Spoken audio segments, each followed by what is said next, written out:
Bilang isang nanay ay nalilito din ako kung ano yung gagawin ko para makakain ng gulay yung aking mga anak. Kaya naisipan ko na gumawa na lang ng spinach pasta. Nang sa ganun ay hindi nila mamalaya na gulay na pala yung kanilang kinakain. Since kumakain naman yung mga anak ko ng pasta, ito na lang yung aking lulutuin at gawin. Kaya simulan natin guys sa paggawa ng dough. So bali dito sa ating mixing bowl ay naglagay lang ako dito ng 250 grams na all-purpose flour. Pagkatapos ay naglagay din ako dyan ng 1 teaspoon of salt. Then sinunod ko namang nilagay itong ating puree na spinach guys. Bali 1/2 cup ng ating puree na spinach. Pagkatapos ay hinihalo-halo ko lang siya guys. So bali yung tubig na ginamit ko guys ay yun yung tubig na pinakuluan natin dito sa ating spinach. Bali mga 1/2 pala na tubig yung aking nilagay dito guys. And then minasa-masa ko na siya hanggang sa maging ganyan na yung kaniyang hitsura. Nung nasatisfied na nga ako sa aking pagmamasa guys ay ito tatakpan na natin to ng tela sa loob ng 50 minutes. So makalipas nga ang 50 minutes guys ay ayan minasa-masa ko siya ulit ng bahagya.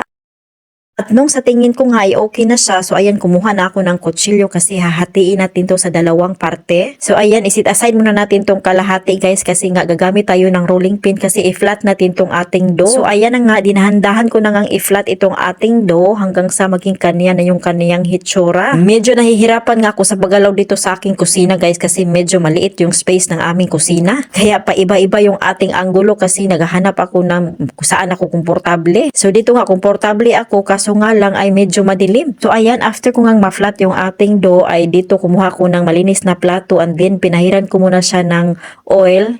Tapos nilagay ko na yung unang dough natin and then pahid-pahid ulit ng ating oil. Pagkatapos ay nilagay ko naman yung pangalawang dough and then pahid ulit ng oil. So ayan, takpan ulit kasi nga i-rest na naman natin yan for 30 minutes. So ayan, after 30 minutes ay okay na nga itong ating dough. At ayan, nagumpisa na nga akong gumawa nitong ating pasta. Nung matapos ko ngang mahiwa lahat itong ating dough, ayan, nag-umpisa na tayo guys. So, kumuha lang ako ng isa, then tapos ginaganyan-ganyan ko siya. Siyempre, binat-binat ba in Bisaya. So, dapat dahan-dahan lang yung pagbinat, no? Para hindi mga putol-putol. Habang ginagawa ko nga to isa-isa guys, ay parang natatawa ko sa aking sarili. Kasi para akong bata ditong naglalaro guys. Parang ini-enjoy ko na lang yung aking moment dito, no?